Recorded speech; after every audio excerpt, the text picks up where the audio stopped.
Supreme court ने 15 फरवरी को electoral bond पर रोक लगा दी थी। कोर्ट ने इसे असंवैधानिक बताया था।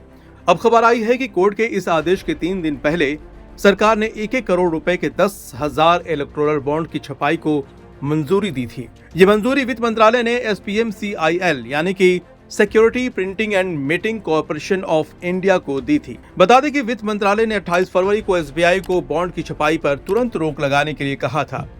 ये खुलासा सूचना का अधिकार एक्ट के तहत मिली वित्त मंत्रालय और SBI के बीच लेन देन के लिए पत्राचार और ईमेल की फाइल नोटिंग से हुआ है।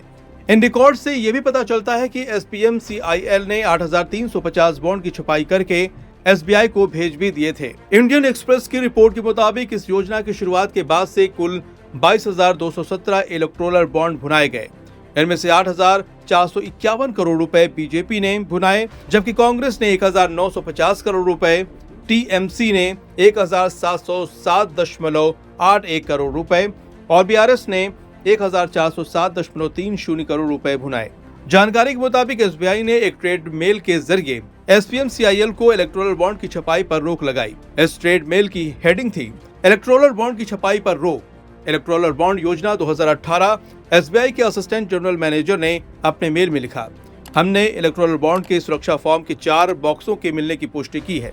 इसमें 23 फरवरी 2024 तक कुल 8,350 बॉन्ड मिले हैं। सुप्रीम कोर्ट के फैसले के बाद हम आपको बाकी 1,650 इलेक्टोरल की रिक्वेस्टरल बॉन्ड की छपाई पर रोक लगाते हैं, जिसके लिए 12 जनवरी 2024 को एक बजट डिवीजन पत्र के माध्यम से मंजूरी दी गई थी। 27 फरवरी के एक नोट रिकॉर्ड्स में बताया गया था कि 400 बुकलेट्स और 10,000 इलेक्टोरल बॉन्ड की छपाई के लिए निर्देश थे। इसे 12 फरवरी को भारत सरकार की मंजूरी मिली थी। इसी दिन वित्त मंत्रालय के बजट सेक्शन से SBI और मंत्रालय के दूसरे लोगों को एक और मेल भेजा गया था। इसमें कहा गया था कि SBI को बचे हुए 1,650 इलेक्टोरल बॉन्ड्स की छपाई पर रोक लगाने के लिए SPMCIL को तुरंत बताएं। इसके लिए मंजूरी दे दी गई थी।